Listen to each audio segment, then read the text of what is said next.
guys, so a little while ago we did a little poll on Instagram about some questions for questionnaire, Q&A, and you sent us a bunch of questions and then we tried to upload it onto Instagram. What happened? Instagram TV does not like us and I can't not at all figure out why.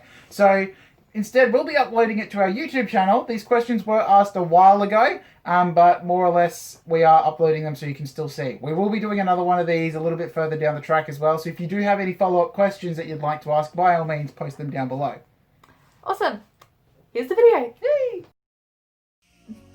Hi, I'm Dannii, this is Tim, and we were contestants on LEGO Masters Season 2, and we had some questions submitted to us, so we're going to answer them. Yeah, so these are questions both from Facebook and to our personal Instagram, which is Lego Building with Tim and Dannii. I think the build that we'd want to redo the most would probably be our first build.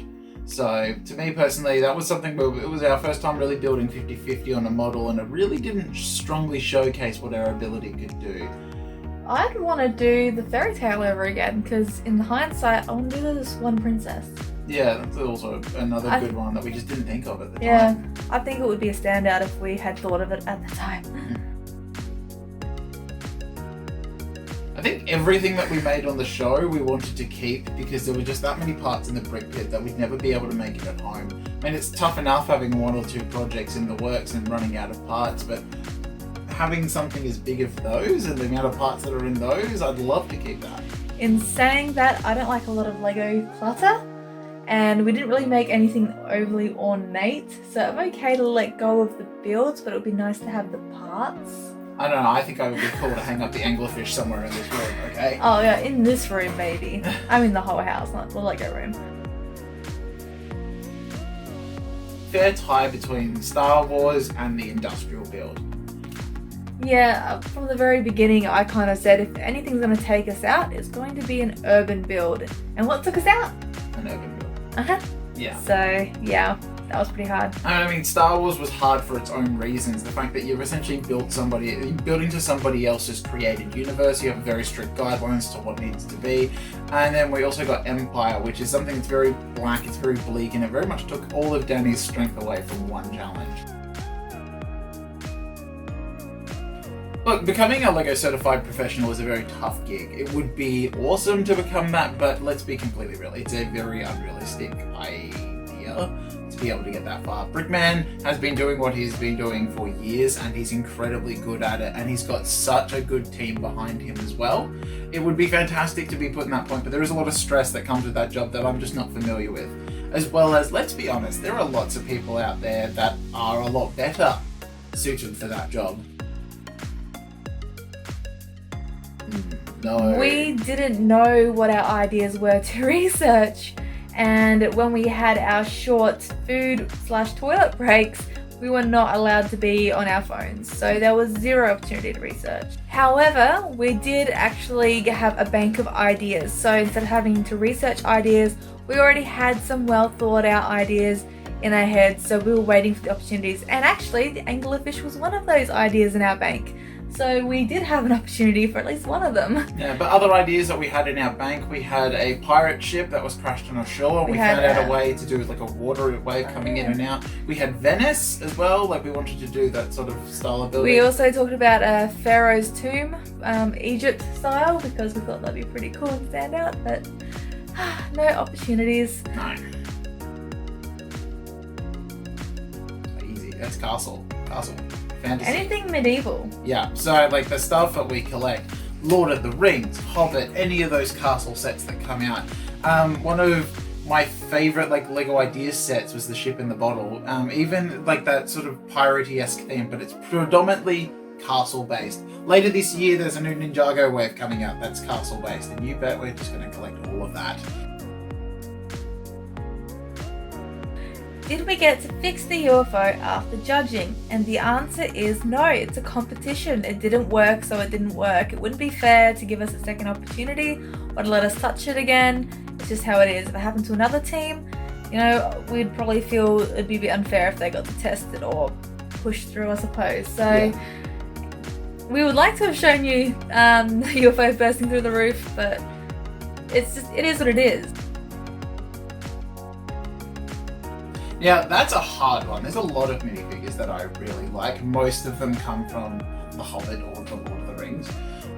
But for me personally, I think my favourite minifig, if I had to put it down, would have to be Radagast the Brown from The Hobbit. Mine is easily Mermaid Batman because it is utter ridiculous. So my very first Lego set, it's probably going to appear somewhere on the screen because I'll edit it in later, but it was a truck with helicopter on the back of it as well, from way back yonder. That was the first Lego set that I ever built, and it was actually inherited to me by my eldest brother. And then if it was my first Lego set that I ever got myself, it was the 2001 Tahoe from the Bionicle line. Yeah, I won the Pet Shop modular a few years ago, and that was my first Lego set, and that was the first thing I built on my own. And I made a couple pieces in the wrong place just above the tin. I fixed them. Why didn't we test the UFO?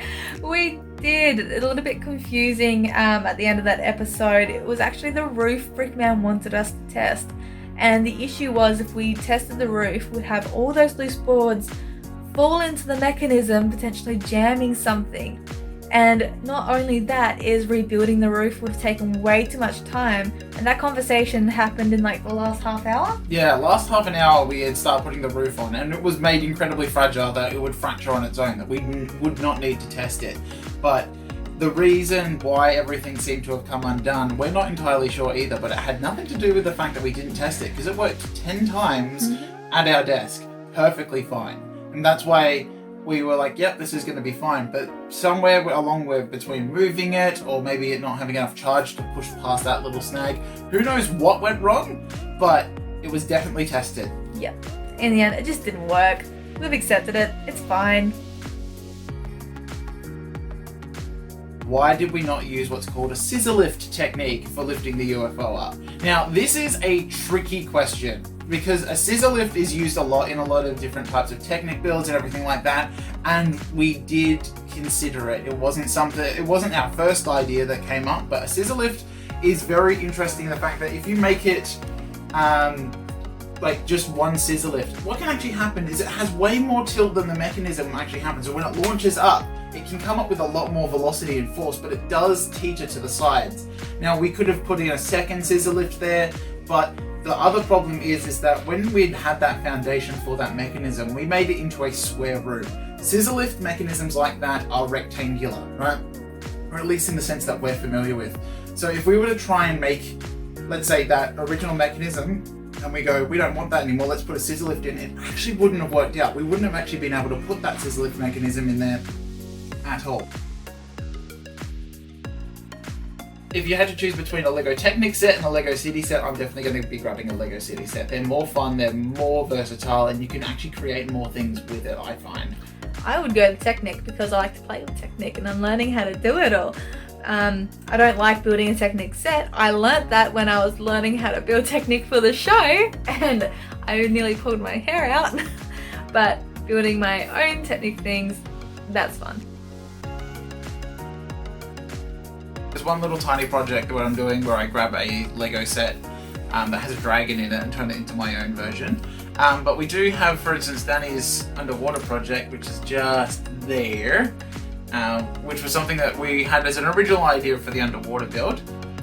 And I'm hoping that it's finished for the next exhibition we go to. Whenever that is, we'll let COVID decide. Yeah. And other than that, I've also got a large castle-based building coming up, which I'm not going to reveal too much about. Thanks for watching us, guys. Thanks for the questions, and thanks for following us on Instagram. Yeah. Any other questions, by all means, comment them down below, and we will get to them when we can. Okay. Toodles poodles. You're moving me more and more out of the screen. Oh, am I? Yeah. Oh, it's a shame. It's a real shame. What are we working? Read the question when I'm in the shot. Far out.